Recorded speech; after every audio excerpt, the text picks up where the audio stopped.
Guys यार, अगर आप लोग इस चैनल पर आते हैं तो प्लीज़ इस चैनल को सब्सक्राइब भी किया करें अगर वीडियो देखते हैं तो। साथ ही साथ अगर आप अमेजोन से कोई भी प्रोडक्ट मंगाना चाहते हैं तो प्लीज़ इस चैनल पर की डिस्क्रिप्शन में आप लोग ले सकते हैं, वहाँ पे मैंने लिंक प्रोवाइड करवा दी है, गो एंड परचेस।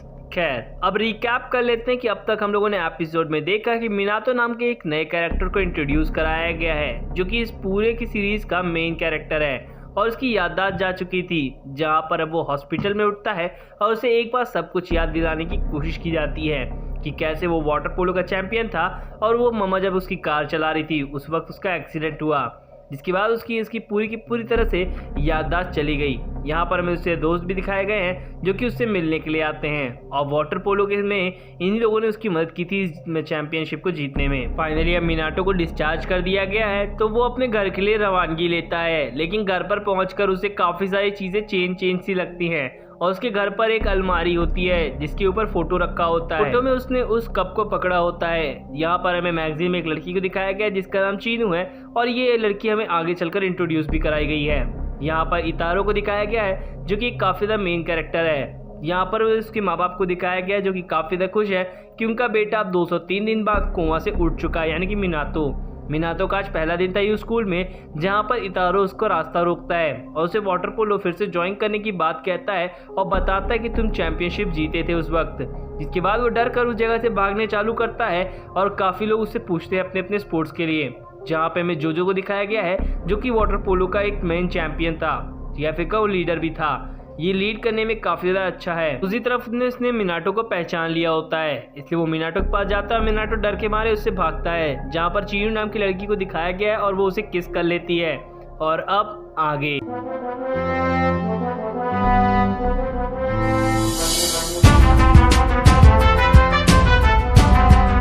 तो यार, एपिसोड 2 की स्टार्टिंग में हमें दिखाया गया है कि चिनुकू ने मिनातो को किस किया होता है, जिस पर मिनातो काफ़ी ज़्यादा वियर्ड तरीके से बिहेव करता है। जहां पर चीनू बताती है कि तुम्हारी मेमोरी जाने वाली बात बिल्कुल सच थी, जिस पर वो बताती है कि उसने किस इसलिए किया था जिससे तुम शॉक हो सको और वो ये बात जान सके कि तुम्हारी सच में मेमोरी गई है। इसके बाद वो उसका नाम लेता है और चीनू इस बात में सोचने लगती है, जहाँ पर वो बताता है कि उसने तुम्हारा नाम मैगजीन में पढ़ा था, जिस पर वो कहती ओ मैं समझ गई।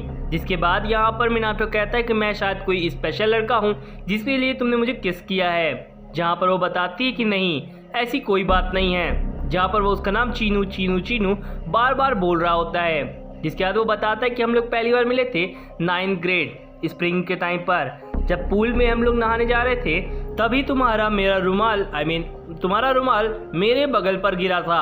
तब मैंने तुम पर को पहली बार देखा था जब तुम्हारा टॉवेल तुम नीचे गिरा दिए थे और उसे उठाने की कोशिश करते हो और तुमने मुझे थैंक्स कहा था। जिसके बाद वो बताती है कि वो पहली मुलाकात थी मेरे और तुम्हारे बीच में। दूसरी मुलाकात मुझे जहाँ तक याद है वो वहाँ पर हुई थी उस पेड़ के पास। जिसके बाद हमें कुछ फ्लैशबैक्स दिखाए जाते हैं और वो उसे डेट करने की बात कहता है, जिस पर चीनू कहती है ठीक है मैं इसके बारे में ज़रूर सोचूंगी। जिस पर बाद में दोनों में बहस होती है और दोनों इस बात में सोचते हैं, जहाँ पर चीनू से कहती कि अगर तुम वाटर पोलो में हार जाते हो तो मुझे 1,10,000 येन देने होंगे और तुम अगर जीतते हो तो मैं तुम्हें किस करूँगी। तो बस इसीलिए मैंने तुम्हें अभी यहाँ पर किस किया, जिससे मैं अपने उस प्रॉमिस को पूरा कर सकूँ। यहाँ पर मैंने अपना प्रॉमिस पूरा कर लिया है और अब तुम जल्द से जल्द वो यूनिफॉर्म पहन लो जिससे अब तुम खेल सको। जिस पर वो बताता है मिनातो कि चीनू को कि अब मैं नहीं खेल सकता। जिस पर चीनू कहती है इसका मतलब वो पूरी तरह से होपलेस हो चुका है। अब यहाँ पास से वो बोलती है कि अगर ऐसी बात है जिसका मतलब मैं बेट जीत चुकी हूँ तो अब तुम्हें मुझे वो पैसे देने होंगे। मिनातो इस बात को सुनते ही उस जगह से भागना चालू करता है। यहाँ पर हमें दिखाया जाता है जोजो को और इतारो को जो कि बैठे होते हैं और बातें कर रहे होते हैं। जिस पर इतारो समझाता है जोजो को कि वाटर पोलो के लिए इतनी जल्दी क्विट मत करो, हमें कुछ न कुछ प्लेयर्स मिल ही जाएंगे वो गेम खेलने के लिए। जिसके बाद वो लोग खड़े होते हैं और बात कहते हैं कि वो स्टार्स अब नहीं मिल पाएंगे। जिसके बाद हमें दिखाया जाता है मिनातो को जो कि उनके पास दौड़ कर आता है और बताता है कि वो ज्वाइन करना चाहता है। फाइनली वो उस जगह पर फॉर्म सबमिट करने वाला होता है। मिनातो अभी भी थोड़ा बहुत कंफ्यूज होता है चीनू की बातों को लेकर। यहाँ पे हमें फ्लैशबैक में दिखाया गया है जहाँ पे मिनातो चीनू को बताता है कि उसे किसी भी तरह के रूल्स और बाकी चीज़ें नहीं याद हैं। चीनू बताती इसका मतलब अब तुम्हें मुझे 2,20,000 रुपये देने होंगे और मेरी किस भी वापस कर दो। मतलब फुल लौंडे के मज़े हैं। खैर यहाँ पर ये सारी बातें वो लोग करते हैं, जिसके बाद वो वहाँ से जाने लगती है। यहाँ पर से में एक चीज़ समझ में आ चुकी है कि चीनू अगर नहीं हुआ, मतलब हमारा मीनातो नहीं खेलता, तो वो पैसे तुरंत के तुरंत मांगना चालू कर देती है। अब सीन प्रेजेंट में आता है जहाँ पर मीनातो उस फॉर्म को लेकर अभी भी थोड़ा सा असमंजस में होता है और वो गेस कर रहा होता है कि अगर उसे वो पैसे देने हैं तो वो किस तरह से देगा। टेबल पर वो अपने मदर फादर को बताता है कि वो वाटर पोलो को वापस से ज्वाइन करना चाहता है, जिस पर उसके मदर और फादर वापस से एग्री हो जाते हैं। यहाँ पर वो दिखाया गया है कि वो काफ़ी ज़्यादा खुश है, वॉलेट पूरी तरह से खाली है। अब एक्चुअल में उसे चीनू को पैसे देने होते बस इसीलिए। यहाँ पर हमें दिखाया गया उसकी छोटी बहन को, जो कि कहती है कि मेरा बड़ा भाई बहुत मेहनत करता है, और यहाँ पास से वो खुशी खुशी खाना खाते हैं। उनकी सुबह जब वो स्कूल पहुँचता है तो वो सोच रहा होता है वाटर पोलो के बारे में कि वो कितना हार्ड हो सकता है, जहाँ पे सभी बच्चे उसे बताते हैं कि तुम्हारे टेबल के नीचे इवन सभी के पास छोटा सा पर्चा होता है, जिस पर वो सभी बंदे बताते हैं कि शायद एक national water polo join club किया है तुमने। जिसके बाद सभी लोग उसे काफ़ी ज़्यादा उत्साहित करते हैं और सभी लोग इसके चीज़ के लिए लेकर जोजो के पास जाते हैं और बताते हैं कि वाटर पोलो का कैप्टन जोजो ही है। जहाँ पर हमारा मीनातो ये पढ़कर कहता है ये है क्या। यहाँ पर हमें दिखाया गया जोजो को, जो कि यहाँ पर मीनातो के आने से थोड़ा सा डर जाता है। मीनातो उसे दिखाता है और कहता है क्या इसका क्या मतलब है, ये काफ़ी ज़्यादा एनोइंग है। जिस पर जोजो उसे समझाता है मैं तुम्हें बुलाना चाहता था और तुम्हें यहाँ बुलाने का सिर्फ यही एक तरीका मुझे लगा, तुम महान हो। जिसके बाद सभी लोग उसे चीयर अप करते हैं और एक बार फिर से वाटर पोलो ज्वाइन उत्साहित करते हैं, जहाँ पर वो बताता है कि वो बिल्कुल भी संपन्न नहीं है इन सभी चीज़ों के लिए। एक्चुअली प्रोडिक्ट का मतलब होता है संपन्न। जिस पर सभी लोग उसकी तरफ देखते हैं और वहाँ से वो बताता है इतना ज़्यादा प्रेशर मैं बिल्कुल भी सह नहीं पाऊंगा, और एक्सीडेंट के बाद उसकी पूरे मसल्स पूरी तरह से सुसुक गए हैं, मतलब चिपक गए हैं। उसमें अब पहली तरह से बातें भी नहीं रही, जिसकी वजह से वो बताता है कि उसे वाटर पोलो के किसी भी तरह का रूल्स भी याद नहीं है और यहाँ पे सभी होपलेस हो जाते हैं और उस जगह से अपने कदम पीछे की तरफ लेकर चले जाते हैं। सभी को रोकने की भी काफ़ी ज़्यादा कोशिश करता है। एक्चुअल में इतारो भी काफ़ी ज़्यादा इंटरेस्टेड होता है वाटर पोलो के लिए, जहाँ पर जो कहता है कि अगर कोई मेंबर ही नहीं रहा खेलने के लिए तो मैं कैसे खेलूँगा, तो कैसे ये फ़ैन क्लब चलेगा। जिसके बाद सभी लोग बताता है, यानी कि इतारो बोलता है वहाँ पर 2 बच्चे खड़े हैं। जिसके बाद सभी लोग का ध्यान उन 2 बंदों पर जाता है। जो उन्हें रोकता है और कहता है तुम लोग यहाँ पर रुके, इस बात की मुझे काफ़ी ज़्यादा खुशी है। जिसके बाद हमें एक बंदे को दिखाया जाता है जिससे जो बात करने की कोशिश करता है, और ये बंदा अपना नाम युताका बताता है। ये क्लास 1A का बंदा है और इसके डैड एक नाइजीरियन है। जिस पर वो बताता है कि ठीक है। यहाँ पर वो बोलता है युताका कि मैं इंस्पायर्ड हुआ मीनातो की वजह से। मीनातो सोच में पड़ जाता है कि मैं एक इंस्पिरेशन कैसे बन सकता हूँ किसी के लिए। एक और बंदे को इंट्रोड्यूस कराया जाता है। ये बंदा भी इन्हीं के साथ वाटर पोलो खेलने के लिए आया होता है, लेकिन ये काफ़ी ज़्यादा धीरे बोलता है, इसकी एक आदत है। यहाँ पास से जो उसे बोलता है कि तुम अपनी आवाज़ थोड़ी सी तेज़ कर सको तो अच्छा रहेगा। जिसके बाद वो अपना नाम योशीहारू बताता है और वो बताता है कि इसके डैड जापानीज़ हैं।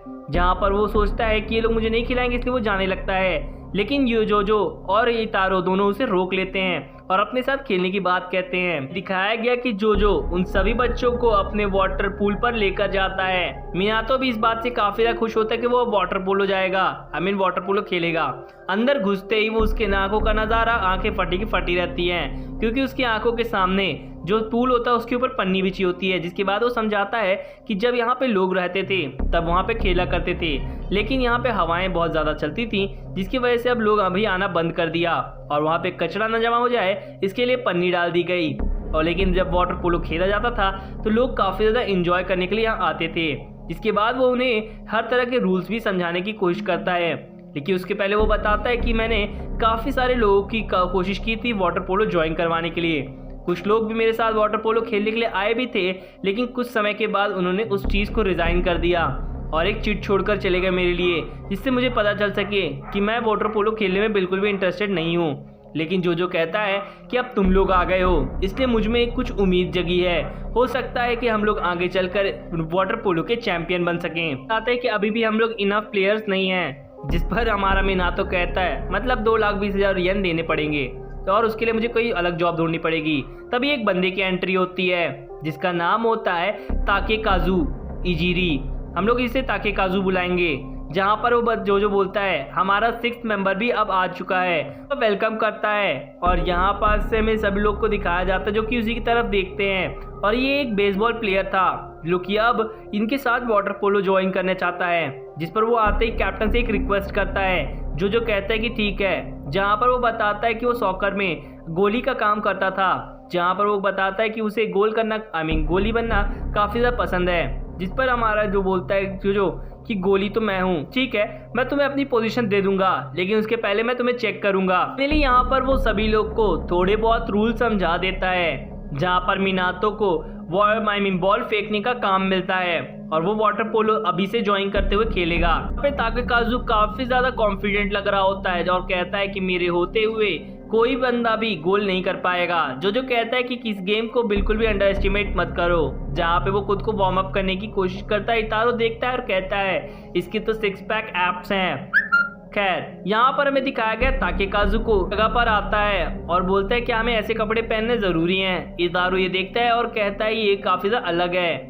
जहाँ पे वो मिनातो को देखता है और कहता है इसकी बॉडी तो पूरी तरह से फ्लैटेड है। और वो मिनातो बिना किसी वार्म अप की पानी में जंप कर जाता है। पानी में जंप करते ही वो कुछ सोचने में लगता है, लेकिन उसे पता चलता है कि पानी बहुत ज़्यादा ठंडा है। तो ये लोग फाइनली गेम खेलना स्टार्टअप करते हैं, जहाँ पे हमें दिखाया गया ताकेकाजु को जो कि काफ़ी ज़्यादा कॉन्फिडेंट होता है।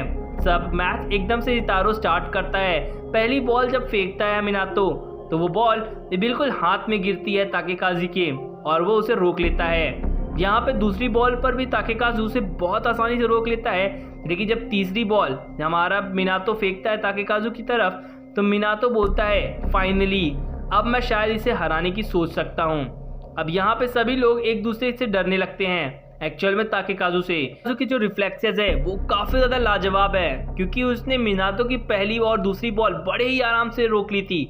लेकिन अब ये तीसरी बॉल है जहाँ पे हमारा जो ताकेकाजु होता है वो तीसरी बॉल को बिल्कुल भी छू नहीं पाता और वो गोल हो जाता है। इस बात से ताकेकाजु थोड़ा सा दुखी होता है और कहता है कि मैं इस गेम के लिए बिल्कुल भी बना ही नहीं हूँ। जहाँ पे वो अपने बेसबॉल वाली बातों को याद करता है और वो बताता है पूछता है कि मैं बैट क्यों नहीं सकता, जिस पर वो बताते हैं कि तुम एक अच्छे प्लेयर हो, जिस पर वो इन सभी चीज़ों के लिए काफ़ी ज़्यादा उदास होता है।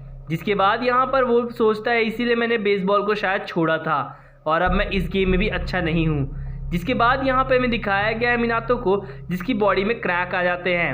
अब क्रैम्प आने की वजह से उसका पैर डूब जाता है, वो डूबने लगता है। जहाँ पे उसे जो बाहर की तरफ निकालता है और बताता है कि ये बस एक छोटा सा क्रैम्प था, ये और कोई नहीं, जिसकी वजह से अब तुम फाइन हो। यहाँ पे हमें दिखाया गया सभी लोग को जो कि राहत की सांस लेते हैं। यहाँ पे हमें ताकेकाजु को दिखाया गया है जो कि इन सभी की हालत को देखकर कहता है मन में कि अब मुझे इस जगह से जाना चाहिए, क्योंकि अगर मैं रहा तो तुम लोग वाटर पोलो कभी भी नहीं जीत पाओगे, क्योंकि वाटर पोलो जैसा टैलेंटेड गेम मेरे लिए बना ही नहीं है। जो उसे रोकने की काफ़ी बार कोशिश करता है और वो बताता है। यानी कि यहाँ पे दिखाया गया है सभी लोग का एक फ्लैशबैक हुआ करता था। सभी लोग किसी न किसी चीज़ से बुली थे, सभी लोग किसी न किसी चीज़ से परेशान थे। इवन इतारो भी अपनी छोटी हाइट और बाकी चीज़ों को लेकर बुली किया जाता था हमेशा से। यहाँ पे जो उसके सामने झुककर इस गेम को खेलने की बात कहता है और ना छोड़कर जाने की भी, जिस पर सभी लोग उसे समझाते हैं। और यहाँ पर हमारा जो ताकेकाजु होता है वो रुक जाता है और कहता है तुम ही लोग पहले इंसान हो या फिर पहली बार किसी ने मुझे रोकने की कोशिश की है। जिस पर मिनातो कहता है क्या सीरियस है ये बंदा, ये जोक मार रहा है हमारे सामने। यहाँ पर वो काफ़ी ज़्यादा सीरियस लग रहा होता है और वो फैसला लेता है कि वो रुकेगा और इस गेम को खेलेगा पूरी लगन के साथ, अब नेवर गिव अप वाला एटीट्यूड। खैर यहाँ पर दिखाया गया कि वो सभी लोग एक बार फिर से वाटर पोलो खेलने के लिए इकट्ठा होंगे। यहाँ पर हमें दिखाया गया है एक बंदे को जिसका नाम शुगो है। ये काफ़ी अच्छा एथलीट है 100 मीटर के लिए, जिस पर बताता है हमारा जो कि अगर किसी को भी वाटर पोलो खेलना है सबसे बड़ा एडवांटेज होना चाहिए स्पीड, जो कि काफ़ी तेज़ होनी चाहिए वाटर के अंदर। और यहाँ पास इस बंदे का नाम और बाकी चीज़ें सुनकर सभी लोग हैरान होते हैं और सभी लोग सोच रहे होते हैं कि हम इसे एक दिन अपनी टीम में ज्वाइन करवाएंगे, जिससे हमारी टीम सुपर टीम बने। अगर आपको मेरी एक्सप्लेनेशन अच्छी लगी हो तो प्लीज़ इस चैनल को सब्सक्राइब करना और बेल आइकन भी दबाना बिल्कुल ना भूलें। और मेरे इंस्टाग्राम पेज को भी जाके फॉलो कर लीजिए। अमेजोन से अगर आप कोई प्रोडक्ट मंगाना चाहते हैं तो डिस्क्रिप्शन में लिंक दी हुई है, आप वहाँ से मंगा सकते हैं। Thank you.